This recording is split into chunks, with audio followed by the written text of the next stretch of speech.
Oke, halo kawan Blunder, selamat datang di Blunder Politik. Thank you kalian udah datang ke channel ini dan klik video ini. Kalian bisa subscribe, like, dan juga komen.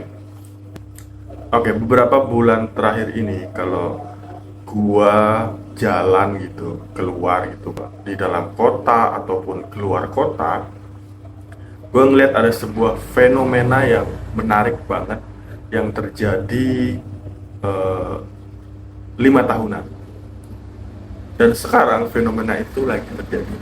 Masifnya penyebaran baliho-baliho backdrop para calon legislatif.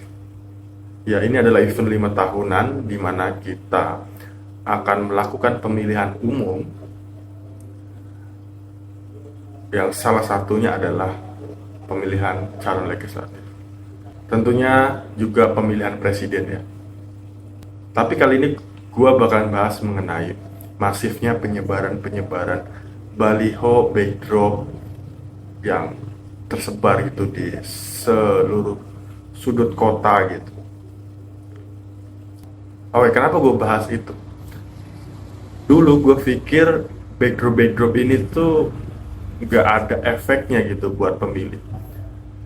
Dulu gue pikir mereka ini cuma buang-buang duit aja gitu, nyetap backdrop, belum itu masangnya, operasional yang masangnya, kayak mereka tuh buang-buang duit gitu. Ya, dari situlah kenapa dana kampanye itu gede banget. Belum lagi kalau mereka bikin event ngumpulin massa, tentunya mereka ngumpulin massa nggak cuma dikasih ujangan-ujangan tentang janji-janji mereka. Pasti mereka akan mengundang artis atau band atau apapun itu, dan juga pasti mereka ada menyediakan ya paling nggak air minum, makan gitu buat para masyarakat yang mereka kumpulkan. Nah, kembali lagi ke backdrop. Masifnya penyebaran backdrop ini menurut gua makeover kota gitu. Karena di sepanjang jalan backdrop ini tuh tersebar gitu. Dan sayangnya makeovernya itu nggak mempercantik, tapi malah memperburuk tampilan kota. Karena backdrop ini nggak diatur gitu, kayak asal pasang aja di pinggir jalan, asal pasang aja gitu. Dan itu jumlahnya nggak kehitung, karena ada ratusan caleg dari berbagai partai politik dan juga dapil tentunya tersebar gitu di pinggir-pinggir jalan, nah itu dalam kota ataupun di luar kota, ataupun lintas kota, lintas provinsi, lintas kabupaten. Nah, gue sekarang kan tinggal di Kalimantan Tengah, di Palangkaraya. Waktu gue mau ke salah satu kabupaten kota yang Pulang Pesau, itu kan irisan dari, kalau kita mau ke Banjarmasin itu lintas provinsi, ke Pulang Pisau itu irisan dari jalan menuju ke Banjarmasin. Nah, di situ gue lihat sepanjang jalan itu banyak banget spanduk-spanduk caleg, dan ukurannya itu sangat bervariasi. Ada yang kecil, sedang, ada yang gede banget. Ya itu kalau yang gue pahami tergantung dari tingkat kemampuan si caleg-caleg ini dari segi pendanaan kampanye mereka. Nah, menariknya dulu gue pikir spanduk-spanduk ini emang nggak ada efeknya gitu buat pemilih. Tapi setelah gue lihat-lihat di jalanan itu begitu masifnya dengan berbagai ukuran, gue notice salah satu spanduk yang keberadaannya itu apa ya, kalau dibilang tuh banyak banget gitu, entah itu yang kecil, sedang ataupun yang besar, itu ada di sepanjang jalan dan juga dalam kota tentunya. Ya mereka itu adalah orang-orang yang dana kampanye paling tinggi. Nah, gue beralih kepada sebuah film. Kalau kalian pernah nonton film, judulnya Fokus. Gue lupa siapa pemerannya. Di situ menceritakan seorang penipu ulung yang menggunakan berbagai cara buat nipu gitu. Dan di salah satu partnya itu ada momen mereka itu pengen menipu seorang penjudi ulung yang legendaris gitu. Nah di situ dia ketemu sama si penipu ini. Nah dia ketemu itu kayak di pertandingan rugby gitu. Kalau di Amerika itu kan olahraga yang paling terkenal itu rugby. Nah si penjudi ini setelah mengalahkan si penipu ulung ini, udah gitu, wah gue menang gitu. Tapi si penipu ulung ini meningkatkan taruhannya yang nilainya nggak kecil, itu gede banget gitu, sampai si penjudi ulung ini yang notabene dia adalah orang kaya raya, judi ulung juga, kaget gitu waktu diajak taruhan sama si penipu. Taruhannya apa? Taruhannya adalah menebak salah satu nomor punggung pemain yang ada di lapangan. Sedangkan yang pemain yang ada di lapangan itu dari pemain inti, pemain cadangan itu banyak banget, ada ratusan gitu. Dan peluangnya itu 1:100. Tapi penipu ulung ini udah yakin banget gitu. Kenapa yakin? Karena ternyata sebelumnya si penipu ulung ini sudah membuat skenario buat mengsugestikan kalau si penjudi ulung ini bakal milih salah satu nomor yang udah direncanakan oleh si penipu ulung ini. Nomornya yaitu 55. Nah, bagaimana cara mengsugestikannya? Caranya adalah si penjudi ulung ini yang kaya raya itu sudah disugestikan bertemu dengan nomor 55 yang udah direncanakan oleh penipu ulung ini di seharian penuh, aktivitasnya seharian penuh, di lobi hotel, terus di jalanan ada orang demo, pokoknya seharian penuh itu udah disugestikan dengan angka 55. Nah, apa hubungannya dengan spanduk dan backdrop ini?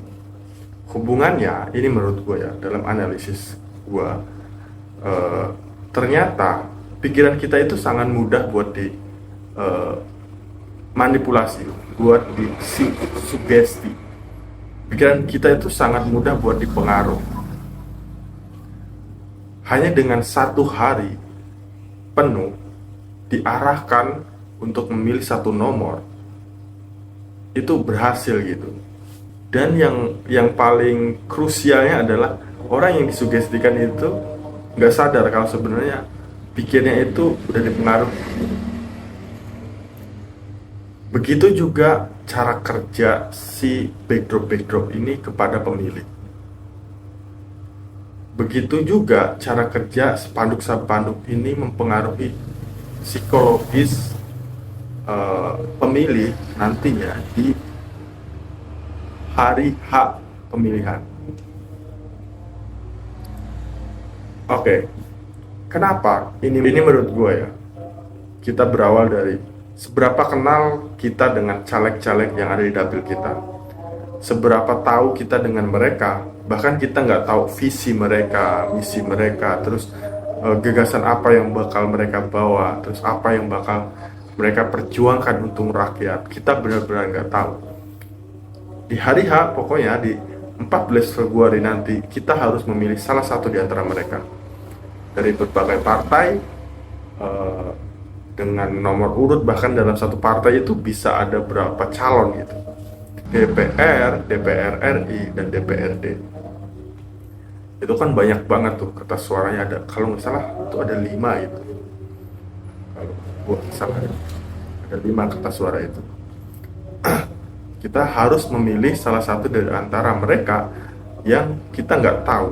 Kayak kalau gue bilang tuh kayak kita suruh beli kucing dalam karung. Nah, kenapa backdrop ini sangat berperan penting gitu? Karena ini adalah metode kampanye lama yang sampai sekarang masih dipertahankan. Kalau kalian sadar, dulu ada kampanye itu yang pakai kaos. Sekarang kalian lihat di lapangan deh, ada berapa orang yang pakai kaos partai sekarang? Udah jarang banget. Mungkin ada di event-event kampanye mereka aja gitu.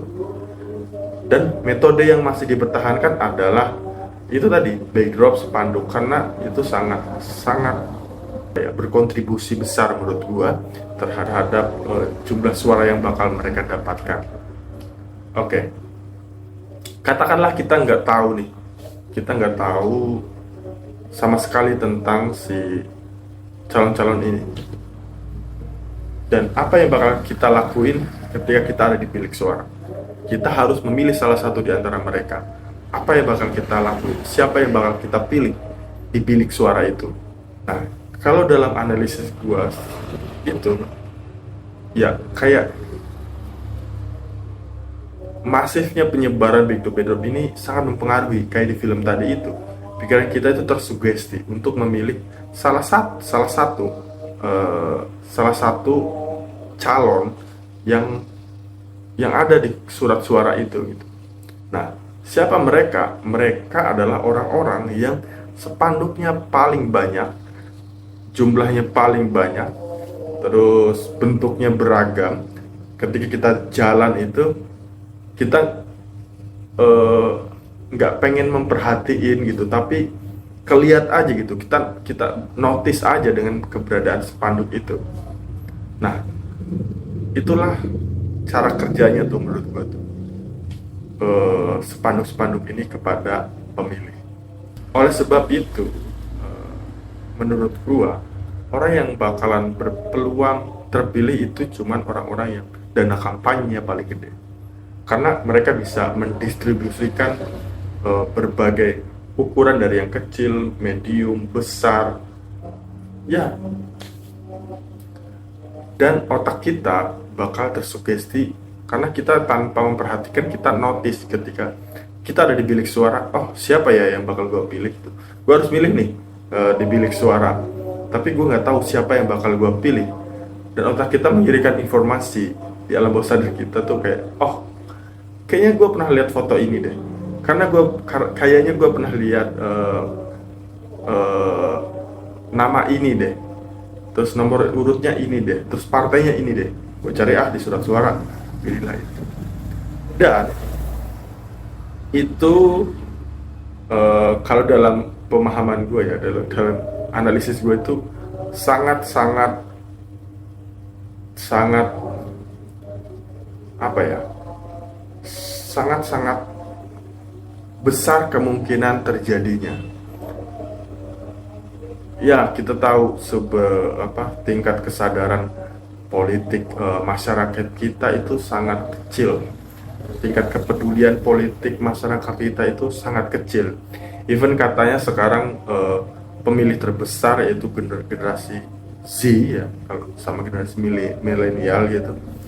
Dan itu ada irisannya tuh, seberapa besar generasi Z, generasi milenial yang udah punya hak pilih, memahami politik gitu, ngerti soal politik.